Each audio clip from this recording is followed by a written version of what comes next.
नमः शिवाय। हर हर महादेव। पुरुषोत्तम महीने में हमें सोमवती अमावस्या प्राप्त हो रही है। अब सोमवती अमावस्या में हम ऐसा क्या दान करें, किस चीज की हम ऐसी फेरी लगाएं, परिक्रमा करें कि हमारा जीवन सफल हो जाए और पुरुषोत्तम महीना सफल हो जाए और सौभाग्य बना रहे। पुत्र, विवाह, नौकरी, रोग, कर्ज इत्यादि के परिवार में जो कामना है वह तुरंत पूरी हो। तो आइए इस वीडियो में जानते हैं। जैसा कि आप सभी जानते हैं कि सोमवती अमावस्या दुर्लभ है। सोमवार के दिन पड़ने वाली अमावस्या का बहुत महत्व है जी। और इस बार की जो सोमवती अमावस्या है ना, वह हमें प्राप्त हो रही है सर्वश्रेष्ठ अमृत सिद्धि योग के साथ। तो इस दिन का खूब लाभ उठाइए। और जय संक्रांति का भी दिन रहेगा। मिथुन संक्रांति इस दिन है।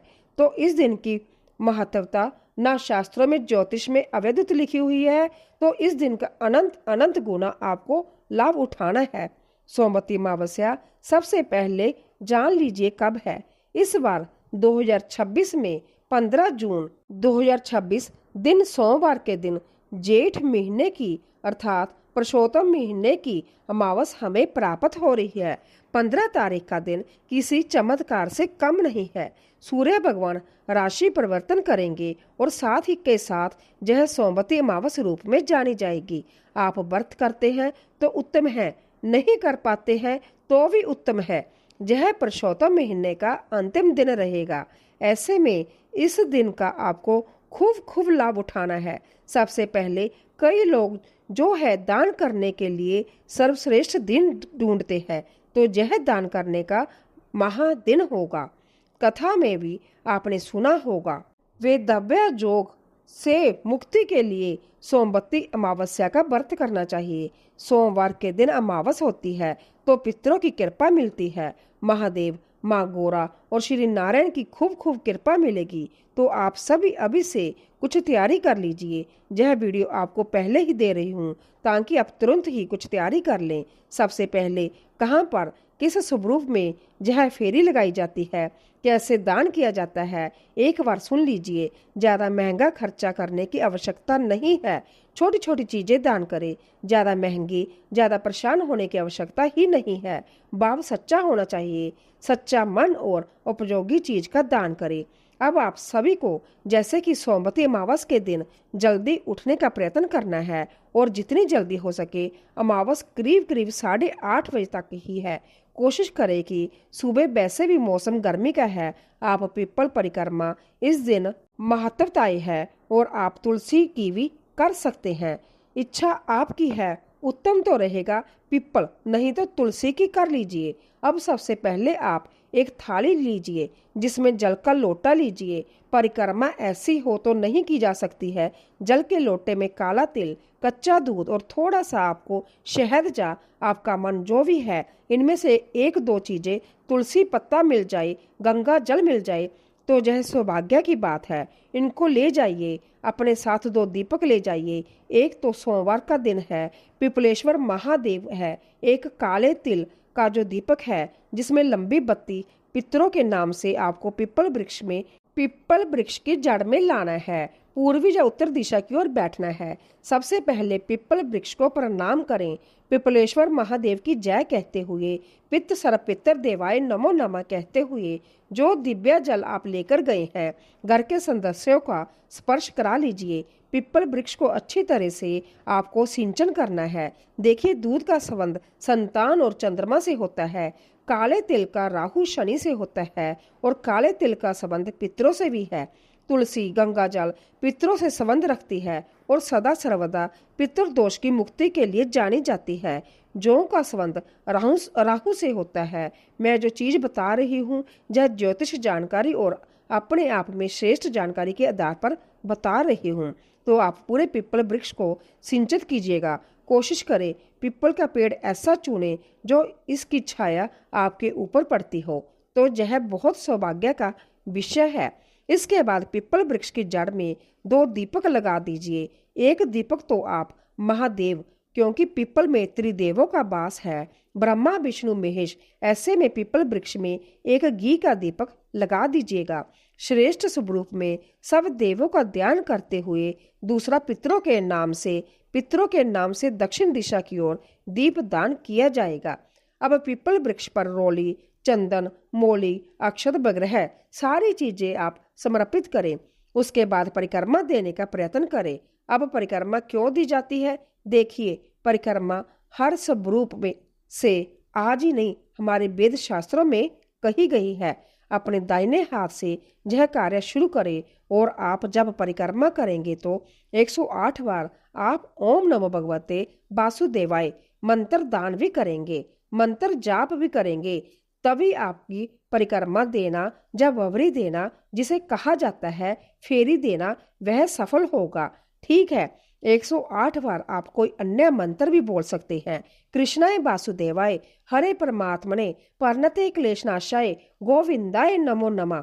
इन मंत्रों का जा सबसे अच्छा है। ओम नमो भगवते वासुदेवाय जा राधे राधे कहते हुए जा श्री शिवाय नमस्तुभ्यम जा पंचाक्षर षंडाक्षर मंत्र का जाप करते हुए एक कच्चा सूत लेकर, कच्चा सूत नहीं ले पाते हैं कोई दिक्कत नहीं, अपने दोनों हाथों को करबंद करे और पीपल वृक्ष की परिक्रमा करनी शुरू करे। अब 108 परिक्रमा ना कर पाने की स्थिति में सिर्फ 7 परिक्रमा भी की जा सकती है। ऐसा नहीं है कि शारीरिक क्षमता ऐसी है कोई दिक्कत है, 108 नहीं चला जाता, सिर्फ 7 परिक्रमा भी 108 का श्रेष्ठ प्रमाण देती है, वही फल देती है। अगर पीपल पेड़ के नीचे घूम पीछे साइड घूमने की जगह नहीं है, तुलसी में यही प्रक्रिया, तुलसी यही प्रक्रिया पीपल, ठीक है, तो बहुत सुंदर तरीके से आप परिक्रमा दीजिए।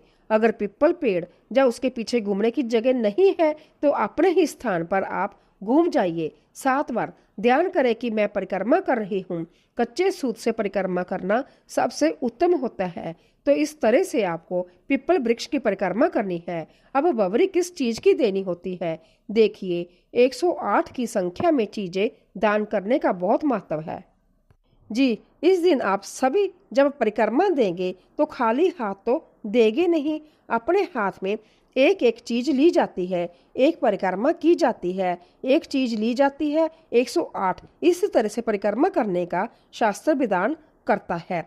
ऐसे में आप सभी किस चीज की फेरी लगाएंगे? देखिए, सबसे अच्छा रहेगा इस दिन आप सभी चाहे तो पीपल वृक्ष की जड़ में आप 33 दीपकों की एक बत्ती बनाकर भी दान करते हैं तो रोज जो 33 कोटि देवी देवता है उनका तो आशीर्वाद मिलेगा ही, साथ के साथ आप जो है 33 स्वरूप में दीप दान का महाफल प्राप्त कर लोगे। क्योंकि पुरुषोत्तम महीने का अंतिम दिन है तो आप 33 की एक बत्ती बनाकर भी पीपल वृक्ष की जड़ में दीपदान कर सकते हैं। अब परिक्रमा किस चीज की करनी है? अलग अलग स्वरूप में आप 33 चीजें मिला लीजिए। हालांकि वेद शास्त्रों में दान और पान का वर्णन मिलता है, तो आप जा तो दान जानी कोई भी अनाज है उससे परिक्रमा कर सकते हैं। अनाज में आप कोई जा ड्राई फ्रूट भी ले सकते हैं, अनाज में आप कुछ भी ले सकते हैं। कई लोग चने लेते हैं, चने जो कि सौभाग्य से जुड़े होते हैं। कई लोग जो है अलग अलग चीजें लेते हैं, यह सब अपनी इच्छा है। कई लोग पान दान का, परंतु अब शारीरिक इस समय परिस्थिति अनुसार सब चीजें बदलती है। तो सबसे अच्छा रहेगा कि आप सोमवती अमावस्या के दिन जो चीजें होती है ना 108 की संख्या में, उन्हें मिक्स कर लीजिए। जैसे आप 108 की संख्या में केले ले सकते हैं, मौसमी कोई फल ले सकते हैं, ड्राई फ्रूट ले सकते हैं।